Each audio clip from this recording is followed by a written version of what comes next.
So never before in history, in the U.S. anyways, have we ever prosecuted political opponents. And obviously, we all know they've been whispering about it and doing it with impeachments. But officially, Trump was indicted yesterday, 34 counts. And of course, the markets went crazy and people went crazy. Really, I'd just like to see, if he actually thinks he's going to win this. How confident is he in this? So hold on to your butts.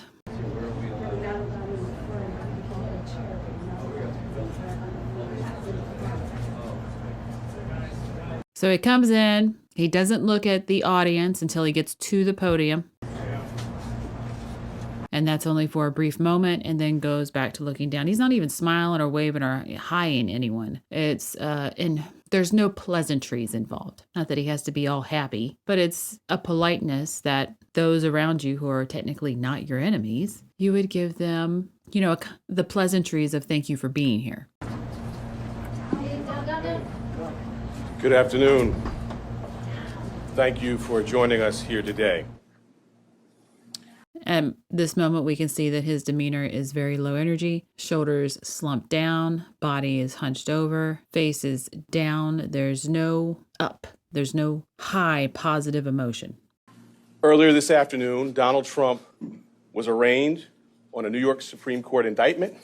And that was a telling in and of itself. Donald Trump was arraigned. He can't even give eye contact to that word, a word that from all intents, all purposes that we've been hearing, this was their got you moment. We got him. He has been arraigned. We don't get that. We don't even get it in the verbals. We get it looking down, slunched down, really defeated.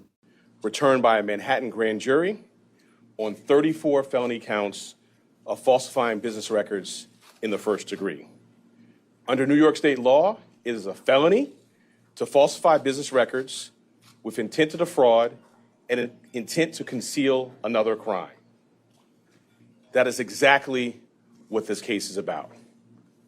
34 false statements made to cover up other crimes. These are felony crimes in New York State, no matter who you are. We cannot and will not normalize serious criminal conduct. The defendant repeatedly made false statements on New York business records. He also caused others to make false statements. So this is where you see his strength is he's reading and he's portraying, but it's only in the verbals. The shoulders still slumped down, the body still hunched over. There's no strength mentally in this individual to come forth. It doesn't mean that he's not going to make life hell. Even a bear at its weakest can rip your leg off. And fraud presents itself in all different forms here in Manhattan. We have charged falsifying business records for those who violated federal bank secrecy laws. We have charged falsifying business records for those who were seeking to cover up sex crimes. And we have brought this charge for those who committed tax violations. At its core, this case today is one with allegations like so many of our white-collar cases.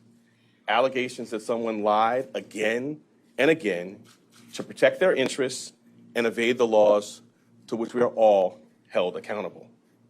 As this office has done time and time again, we today uphold our solemn responsibility to ensure that everyone stands equal before the law. No amount of money and no amount of power changes that enduring American principle. I'll now take questions.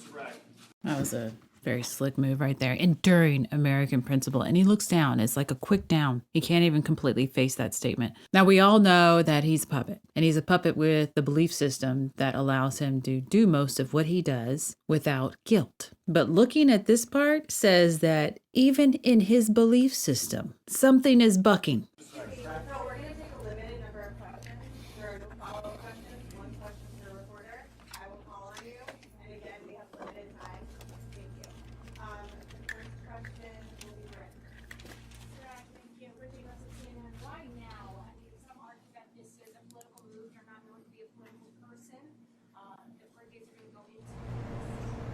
She's asking about the political moves. Can't quite completely hear that question, but I was looking for some kind of phase from him. You see a little bit of a shift and then it stops, and he's still in that downward, defeated curvature of his body, and the face has not moved. We conducted a thorough and rigorous investigation, as we're known to do, at the Manhattan District Attorney's Office. And then, of course, as he does this, we're doing some shifting. We're uneasy. It's slight shifting. It's not massive. It's like the head is going back and forth for no real reason. The believe me looks on his face. The body is tight, but it's wiggling. He knows. He knows this is political prosecution. This is not stupidity. This is not the belief system itself saying he's justified. He knows that he's violating someone's rights. I'm doing this for 24 years, and I'm no stranger to rigorous, complex investigations. I bring cases when they're ready. Having now conducted a rigorous, thorough investigation, the case was ready to be brought, and it was brought. Mr. Bragg, the indictment says that there were 34 false business records. And they were done to conceal another crime, but the indictment does not specifically say what those crimes were. We are assuming, perhaps, that they might be election-related. I'm wondering if you can specify what laws were also broken. All right. So let me say as an addition. So as that one comes out, what are the actual crimes? It's slight, but he moves away from it. Matter, the indictment doesn't specify that because the law does not so require. In my remarks, I mentioned a couple of laws, which I will highlight again now. The first is New York State election law, which makes it a crime to conspire to promote a candidacy by unlawful means. I further indicated a number of unlawful means, including more additional false statements, including statements that were planned to be made to tax authorities. I also noted the federal election law cap on contribution limits. But why weren't there those crimes charged? Why wasn't he charged with those crimes? Well, I'm not going to go into our deliberative process on. So we saw a little bit of a brain search there too, and you're hearing him stutter. So we're getting the stuttering, we're doing a brain search, and we're actually having a visual memory. To me, that says that they actually looked at what crimes they could prosecute on. And the fact that they didn't put it in the paperwork says they couldn't, there was nothing there. There was no there. I'm glad you put your finger on that, because it's not just about one payment. It is 34 business records, 34 false statements in business records that were concealing criminal conduct. And the earlier question about New York State election law, when I talked about conspiracy to promote a candidacy by unlawful means.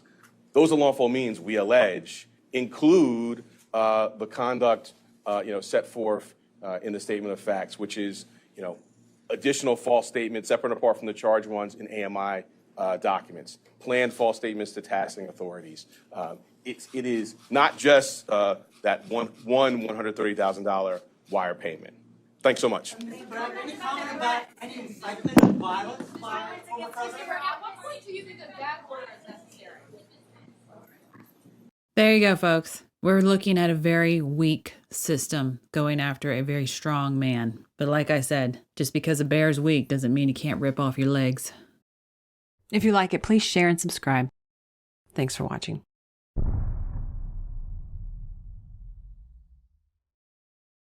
If you'd like to learn more about analysing body language, there is a video course available on Mandy's website for Gold subscribers.